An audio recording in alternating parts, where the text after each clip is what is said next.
You're listening to the AZ Wildcats podcast brought to you by DraftKings, America's #1 sportsbook app with the great William Brad Alice. I am merely Mike Luke. Hello, William. First of all, how did hockey go Saturday night? A person who plays at the rink rented it out, ran her own Ironman tournament, and my team won. So, and you know what? We would expect nothing less. Well, I don't know. I was probably I was not the top goalie there, but I played as well as anyone. So, 3 shutouts in 6 games. And thanks to some good teammates, we took it home, including a 9-year-old who was our leading scorer. Well, you know what? That's always a good thing. We're spreading the wealth. Now, got a bunch of stuff to get to again. And again, if I forgot, DraftKings Sportsbook app, the show is brought to you by #1 Sportsbook app, code word PHNX. All right. Azuolas Tubelis makes first team all-conference, and Umar Ballo gets most improved player. I don't know that that surprises anybody right here. I know some people thought that maybe Zoo would win the conference player of the year, but I think his little swoon right there essentially eliminated that. I'm a little surprised that Umar Ballo got most improved player over Jalen Clark. But overall, I think this kind of showed you what Tommy Lloyd was dealing with. This was a good team. But, Azuolas Tubelis was a star, and there was a lot of other just kind of role players. Although I think Ballo also made the first team, if I'm not mistaken. Did Ballo make the first team? I do apologize if I missed that. Which was a little surprising to me as well. But yeah, I think for the most part they got it right. I don't know about Cronin as coach of the year only because they were picked to finish first, but you win the league by 4 games. I might have gone to Washington State's head coach as the coach of the year because I think they kind of exceeded expectations a little bit. But certainly when you win the league by 4 games, you deserve to have the player of the year when it's a close race. And I know Tubelis, did something that not a lot of guys have done and lead the league in scoring and rebounding. But at the same time, again, Hawkes, best player on the best team that won it by 4 games. So yeah, really no problems with that. Little surprised that we didn't see Kirk Kriisa at least get 1 vote for one of the teams. So he wasn't even honorable mention considering he did lead the league in assists. I believe in 3-point shooting percentage, he was right there as well. But overall, when you look at it, if you're upset about, there's nothing to be upset about. I mean, win the league. Ballo got what he deserved. I think I haven't seen the voting, you would see that Tubelis probably finished second. Right. So. It feels a little bit to me like first of all, Rich Carrillo, Kevin Woodman has an open invitation to come on here whenever. He is always welcome on here. Just know that. And let's see, Matthew Bothwell, great for checking in, my guy. Appreciate you. Okay, but again, I think this team with the regular season in the rear view, I think this team maxed out really its capabilities. I know that people will sit here and say, you know what, you shouldn't have lost these games. But Brad, before the season, if I were to tell you that this team be 25-6, be looking at a possible number 2 seed, I think we'd both be saying, yes, please sign me up for that. Especially if you knew that it was basically Azuolas Tubelis, and this isn't a diss, Azuolas Tubelis and a lot of role guys. Yeah, I think we knew it might be Azuolas Tubelis and a bunch of role guys. I think maybe the only thing we didn't see is that I think Adama Ball did not play as big a role as maybe we thought he would. I don't think there was another thing too. I want to hop on this real quick, and Rich Carrillo, the great Rich Carrillo. I would not have put Kriisa on there because, quite frankly, yes, I think Kerr is very important for this team. But at the end of the day, I still think that there are some real limitations to Kerr's game that do come out in big-time situations. Again, very happy he's on the team, but at the same time, I would not put him on the first team, and quite frankly, nor would I consider it either. No, I was just, again, I'm not surprised he didn't make the team. I don't think he deserved to make the team. I think if any third Wildcat was going to make the team, it would probably be Courtney Ramey. But again, not consistent enough. But I was shocked that he didn't even garner a single vote. Right. That is what surprised me with Kriisa. But going back, I think this team is even maybe more limited than what I even thought. I thought they'd be deeper. I thought they'd go 8.5 deep. I thought Ball and or Vesar would see more playing time, which they have not down the stretch. But realistically, I think what you had is you had a weird trade-off this year. You had a team that went 7-1 versus the Kim Palm top 35. Right. And dropped 5 games to mediocre teams. So, UCLA, obviously, a team that you lost to. And although it wasn't a barn burner, Arizona hung with them. Right. You could argue that maybe Arizona should have played better. And UCLA makes teams look bad. When UCLA is going good, that's what they do. Mm-hmm. It's a loss on the road to the league champion. So it's a good loss. In fact, it didn't hurt Arizona's seeding, according to right. According to Ken Palm, yeah.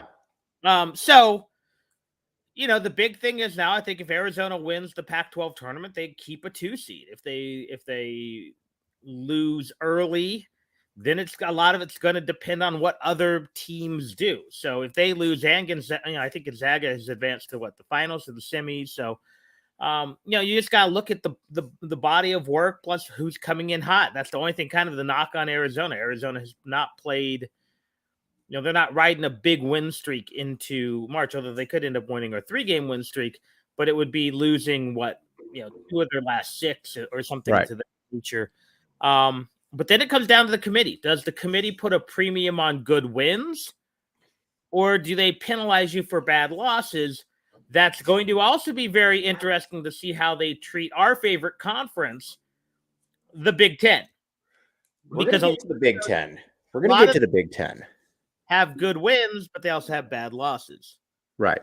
Okay, now let's talk. I want to talk a little bit about something that the Tommy Gun said before the season. But first, OGs. Maybe you're like William Brad Ellis, and you've got a billion different things going on in your life. You got a great job, you're married, you got kids, you're doing 5 different sports, you're probably coaching every single thing that your kid is doing as well, and you're having a hard time sleeping at night. That's where OGs can come in and help you out right there. Again, OGs, indicas, sativas, all good kinds of flavors. Check them out at your local dispensaries. And again, OGs, very good stuff right there. I would highly, highly recommend. And let's see here. Hold on. I got to make sure I find the show notes and the link. Yeah, but again, check it out. OGs at any of your local dispensaries right there. All kinds of good stuff. And like I said, help you sleep, help you feel good. Whatever you want, OGs has got. And the 4 Peaks. The official brew of PHNX Sports, 4 Peaks. You might say to yourself, Mike, where can I get 4 Peaks? You could get them at a lot of different places right here. But where I would recommend getting them is at the Tap and Bottle Watch Parties. Tap and Bottle Watch Parties.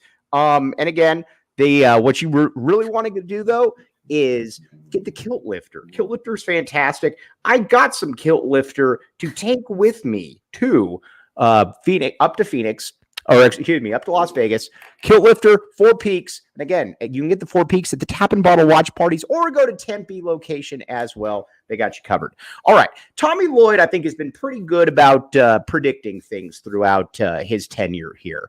He said, I thought Christian Coloco could be the defensive player of the year. He knew what good teams looked like last year when Arizona wasn't ranked, all that. Said Kylan Boswell would be really, really good. One guy that he did oversell, though, is Pelle Larsson. Again, my bad, Pella. Take it for what it's worth from me. But Tommy Lloyd basically said that he expected him to be an all-conference player in contention for the conference defensive player of the year. No offense to Pella, but he's not even he's a solid player. He's not even close to any of that, though. No, in reality, he's pretty much the same guy as last year. He might have had higher highs than he had last year, but I think he's less consistent than he was last year. I mean, he's had some down the stretch, 3-point games. Right. I think had he been moved to the bench a game earlier, he might still have won 6th man of the year. I'm not sure. Right. But he was ineligible for that award. He's just, I think he kind of is what he is. Now, again, right. Could we see one more jump if he comes back? We could. But I think what we have to consider is that Pelle Larsson is at a very nice role player on a very good team. Would he start for 8, 9, 10 teams in the Pac-12? Yes. But at Arizona, at UCLA, probably at USC, he's a role player. Now, let me ask you this. I compared him to Joe McClain as a senior. Not quite the same thing, but essentially probably get you about 9 points, couple rebounds, couple assists. You're going to look up, and again, not bad, but at the same time, not really a difference maker. I'll put it to you like this: replaceable. How about that? Yeah, I think he's a rich man's Joe McClain. I think he is capable of having more big games than Joe McClain had. But at the same time, yeah, I think, senior Joe McClain, who was a spot starter, who was about 9 point a game guy, who I think saved for that one ASU game, never had that explosive game. But I think that's what Larson is. And I think that's what, Larson, depending on who comes back, who does not, that will be his role next year. Now, whether that's in the starting lineup or not, I don't know. Right. I think if Kerr leaves, then you could see Pelle Larsson be the starting 2 guard next to Kylan Boswell. But I think there's also a very realistic chance that he is in the exact same role that he is this year. And if he is, that's a good thing for Arizona. That means Arizona has a starting wing that they like, and whether that's Lewis or someone else, so a transfer coming in, I don't know. But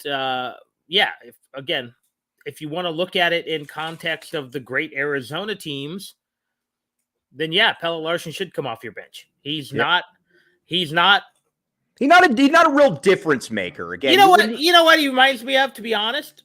Judd Bushler when he was a sophomore on that 88 team. Okay. A good role player can come in, do some things. If you need him to score 12, he might, Right. Because I don't think, and again, Mike, you were like 4, but none of us thought Judd Bushler was going to be a Pac-12 Player of the Year candidate when he was a sophomore. He was just a nice player, could come off the bench and spell Sean Elliott for a few minutes. 2 years later, he was as good a scorer in the league. So again, that's what I see Larson. Larson is a role player, as in many ways is Kriisa, as is a lot of these guys. And the way Tommy Lloyd has constructed this team is not unlike how Luke constructed a lot of his early teams, save for the fact that when Luke's guys became juniors and seniors, they were NBA players, i.e. Bushler. And I don't see Pelle Larsson being that guy. I don't see Kurt Kriisa being that guy. If you're asking me who's the best pro prospect on this team, it's probably Kylan Boswell. And he doesn't look like an NBA prototypical point guard. Let's talk about Kylan Boswell for a second. Sure. Since you brought he's him 17, up. I did not know that. Sometimes somebody should say he's 16 just to see if anybody would say. But I got to say this, though, William. Kylan Boswell has really opened my eyes here these past couple weeks. I mean, you could make against UCLA, he was the second best player on the court for Arizona, obviously. Making threes, getting in the lane, defense, you name it. This kid's got a big-time future. Again, I don't know what kind of pro he is, because you don't see a lot of NBA guys that have his kind of build, that kind of body. But, man, this guy could be all conference next year, and it wouldn't surprise me in the least. No, and I think you're going to see – I think this is the kind of guy – I know a lot of people are wringing their hands on message boards on Facebook and Twitter about Tommy Lloyd's recruiting. If Kylan Boswell's a 3-4 year guy, just give me more of those. Right. Frankly, give me a Jason Gardner. Right. Give me a 4-year guy who's going to, be in the top 3 in scoring. Give me Channing Frye's of the world. I think we are looking at a different era of Arizona basketball. And I think... How so? What do you mean? Because I don't think you're going to see Lloyd chasing a lot of these... obviously they just had the kid, declare for the G League Ignite, and Lloyd would take him in a heartbeat. But I don't think Lloyd's worried that he didn't land that kid. Right. Now, do I think Bryant is a big deal? The fact that you're bringing him into what? Yes. And, you do need to land some NBA type guys, but you need a lot of what they've been getting. And that is Pelle Larsson's. And Rich just called him a dime a dozen player. I'm going to disagree with that. He's not a star, and that's okay. In reality, look at the best Arizona teams might have had 5 NBA guys, but they had 2 stars. Right. Tolbert wasn't a star at the college level. Anthony Cook, not a star. Those guys were NBA players. Kerr and Elliott were the stars of that team, and that's okay. But yeah, you need talent all around them. But if those guys are upperclassmen and Euros and, 7-footers who can't shoot threes, or 6'1", 220 point guards, fine. It's about winning basketball games at this level. And Lloyd has a formula that so far has worked. Now, can it continue to work? We'll see. It'll be interesting to see. I was thinking about this today too with Cronin. Is Cronin going to get seduced by the idea of UCLA basketball and bringing guys who don't fit his style? Right. In reality, Cronin's a lot like Sean Miller. It's a system coach, and when the system is working, you're tough to beat. When you don't have guys that fit the system, I think the real irony is, in many ways, Cronin seems like he should be the coach at USC, and Infield seems like he should be the coach at UCLA. You know what's funny about Cronin? When you watch Cronin, when you watch his mannerisms, like today, he was asked about Joe Lunardi saying that UCLA needs to win the conference to get a 1 seed, and his response was, "Who's that? I don't know who that is." He reminds me so much of Sean Miller in just his demeanor, the way that he acts, because that's a Sean Miller response right there. I don't know who that is.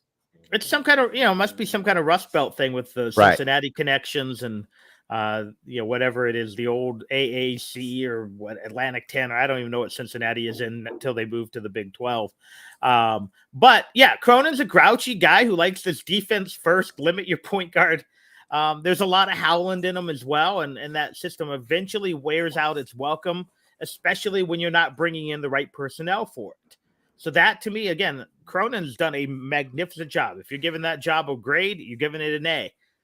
Can it sustain itself in Westwood, which demands a certain kind of entertainment value? And again, Howland went to what, 4 straight Final Fours? 3 straight Final Fours and a national title game in there. And you got to remember, too. And was out, 3 years later?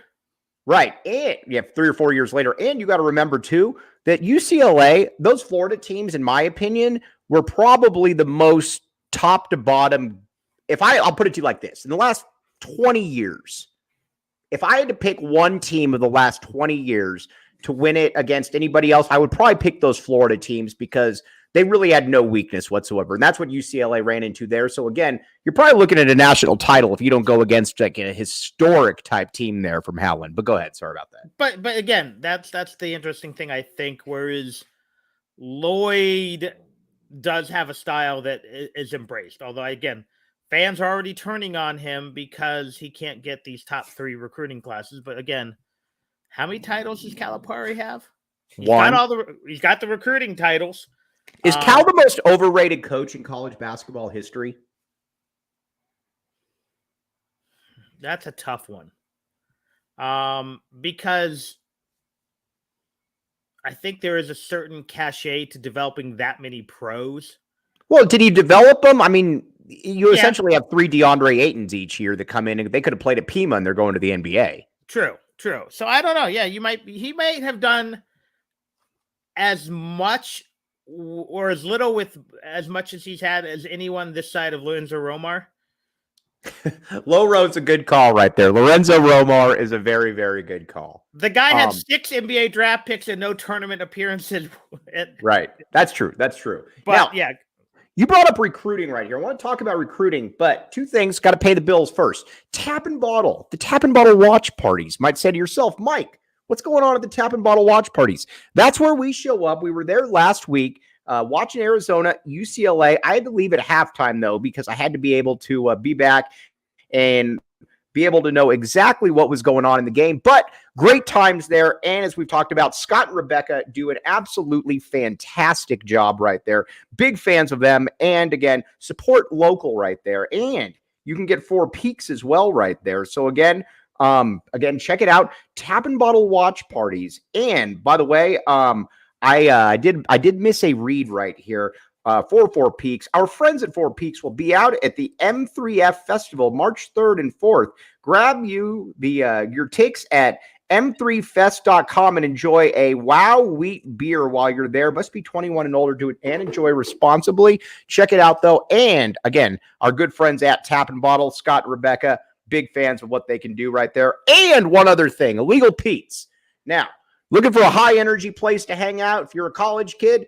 or if you're an adult. Either way, Illegal Pete's. You got all kinds of good stuff. You got food, you got drinks, you can get a burrito box for the whole crew. You got a full bar, custom cocktails, beers, happy hour every day from 3 to 6. And nothing cures that my bracket is busted in the first round, like fresh limes, tequilas, and sweet agave. Try out an Illegal Pete's coin premium on frozen margaritas and stop by for happy hour 3 to 6 every single day. Illegal Pete's. You can go to Tempe, or you can hang out at the University of Arizona location. Carter Bryant, he's going to be with the University of Arizona this coming weekend, this coming weekend for Selection Sunday. He's rated as the 4th best player in the class. He would be Tommy Lloyd's first, and again, Kylan Boswell was a 5-star kid, but this would be Tommy Lloyd's first mega recruit right there. This is a guy that I think Arizona's got to land, Brad, under any circumstances, because again, you've been leading for him by all accounts for quite a while. He's might be a one and done, don't care. This is the kind of guy you pair with Jamari Phillips in 2024, and then you start looking at maybe Lloyd can get over that hurdle there a little bit. Yeah, I rank him right up there with Lewis because of Lewis's ties to the community. True. As a must land. But if you're inviting the kid to hang out with you on Selection Sunday and you can't land him, that's bad. It is what it is. My guess is, again, reading the tea leaves, reading the reports from guys like Shear. My guess is you only do this if you think you're landing the kid. And it probably gets announced, at some point this weekend. And again, whether he shows up on Saturday or if he has to, if it's a Sunday through Monday, Tuesday thing because of the Pac-12 tournament, that'll be interesting to see. But again, if they don't land him, that's when it starts to look bad. I don't worry about losing like Mookie Cook to the NIL money of Oregon. But I would also say too that it also looks bad though, because to me, Cody Williams was a bad loss because, again, Cody Williams is a kid up in Phoenix, played at Gilbert Perry with Dylan Anderson, and I can't remember a kid that was prioritized from a junior year on at the University of Arizona, whether that was Sean Miller or Lute Olson, that Arizona didn't end up landing. So Cody Williams was a loss, and if you got to be, I think Carter Bryant makes up for it, but you can't lose Carter Bryant too. The only thing with Williams that, again, I don't mind as much as his recruitment was weird. The families, and I don't mean this, he really liked the fact that his brother was drafted out of Loyola and Marymount. I think he did not want to be a big fish in a big pond. I think he wants to be a big fish in a small pond where you can. And in all fairness, it's worked for his brother. He's averaging 16, 17 a game. So, and you can fly kind of, especially now with primetime there, you're going to fly under the radar at Colorado, where that fan pressure is not going to be there. But, to me, again, it's Bryant and it was Lewis, just because, again, Lewis growing up for a part of the time in Southern Arizona. And that was kind of one of those wire-to-wire recruitments, which Bryant feels like as well, where, we've seen them with Miller from time to time, Brandon Ashley, who basically was all but committed for a year and a half before he pulled the trigger, Trier to a lesser extent. This is one of those, though, when you do go wire to wire, when you go coast to coast, you got to finish. And so Lloyd's got to finish this one. And if he does, then suddenly you have a huge piece for, a year from now, basically. If Arizona wins the Pac-12 tournament, by the way, Jalen Clark being out, wish him nothing but the best. Doesn't that remind you a lot of Lauren Woods going out right before the NCAA tournament in 2000, where you're playing really good ball? And again, and you still win a game basically without Jalen Clark, the way that Arizona did at Stanford that year. But you're looking at it and you're like, man, we're a national title contender. I don't believe that UCLA can win the national title without Jalen Clark. I think he was just too important to what they do. What say you? Yeah, I don't want to say, I don't know if anyone this year, it's so wide open, but no, true. It drastically hurts their chance. The only two guys more important than him are Jaquez and Campbell. Although David Singleton's pretty important too, the way he can shoot, and Millie is telling on the other two dogs. So, by the way, and I like Corey Williams a great deal, but Corey's saying that David Singleton doesn't shoot many threes in his broadcast last week was something that took me aback a little bit. A few other people noticed that one as well. As someone who has done limited play-by-play, but has done thousands of hours of radio, sometimes we just say the wrong thing. True, for sure. And sometimes it's a calculated, like I thought I knew more than I did, and sometimes it just comes out wrong.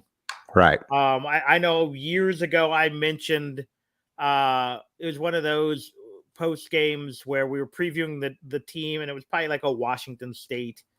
And I just looked at a picture of the point guard and made some assumptions about, he's a smart, heady player who doesn't turn the ball over. No, the guy was leading the Pac-12 in turnovers. Right. But, so probably I'm just giving Corey a hard time. Corey's obviously very good at what he does.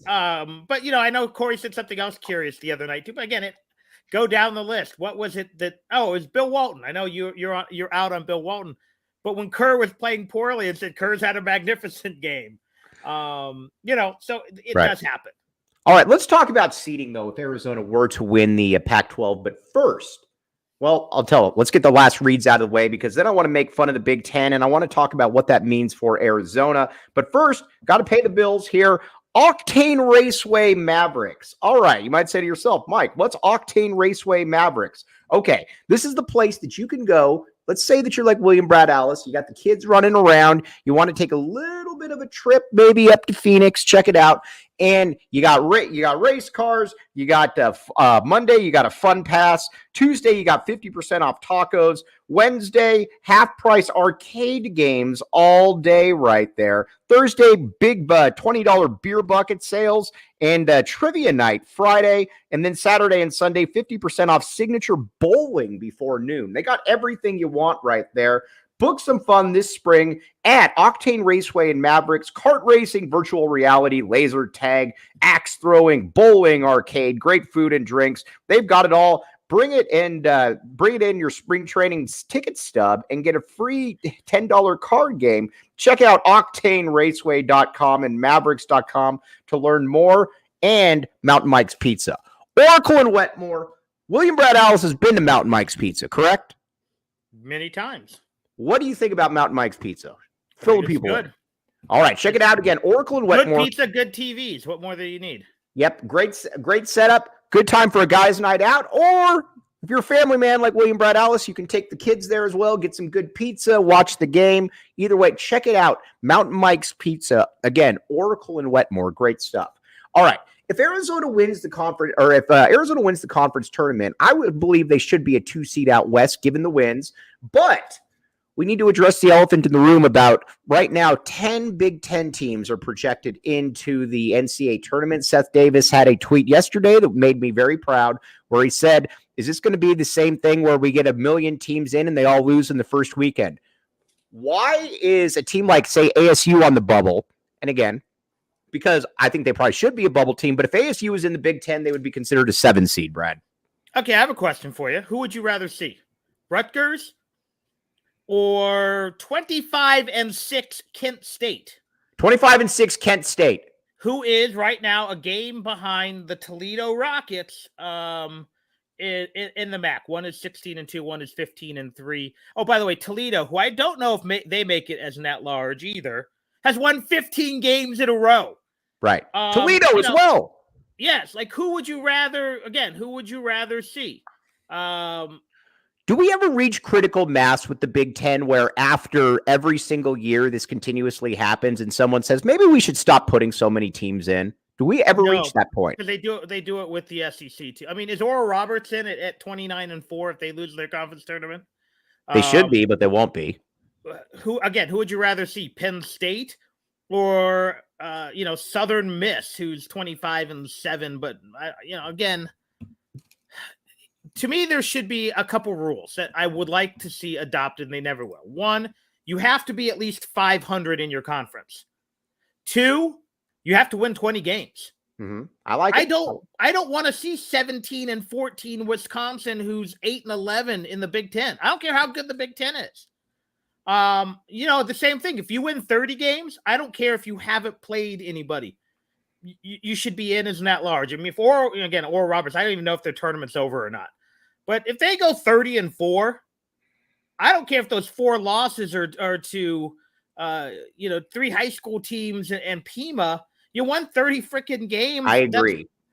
I don't need to see mediocrity because, again, if you're playing in the Big Ten, and I've seen the argument where they play a tough. Yes, it's tough. It is top. No, it's not tough. These teams are all mediocre. Exactly. You're playing consistent teams all through the season. But again, who's more impressive? Iowa State, who's probably out, or Wisconsin, who's something Iowa we're State. staying in.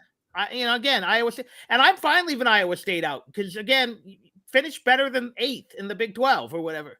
But again, you should be at least 500 and at least 20 wins, or you do not deserve to be in the NCAA tournament.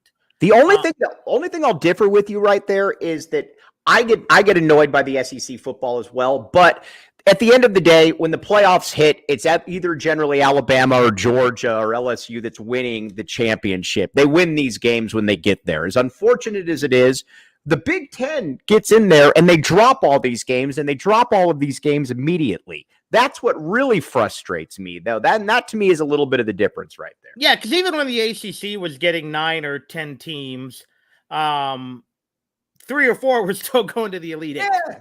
And granted, I didn't need to see 19-14 Virginia Tech. And yes, that's a Seth Greenberg shot. But what? Carolina, Virginia, some of those Wake teams. Miami has been pretty, for sure. So I'm fine with that. But yeah, the Big Ten has done very little. And again, I don't want to see. Again, if I have to see mediocrity, I'd rather see mediocrity that has 27 wins than mediocrity that has 19 wins. All right, Brad. So if Arizona wins out, they get a 2 seed. Do you believe they should get a 2 seed in the West? What say you? I think that's hard to say because if they beat UCLA in the finals, does UCLA not deserve the 1 West? And in which case, are you putting Arizona and UCLA in the same? So yeah, that's fair.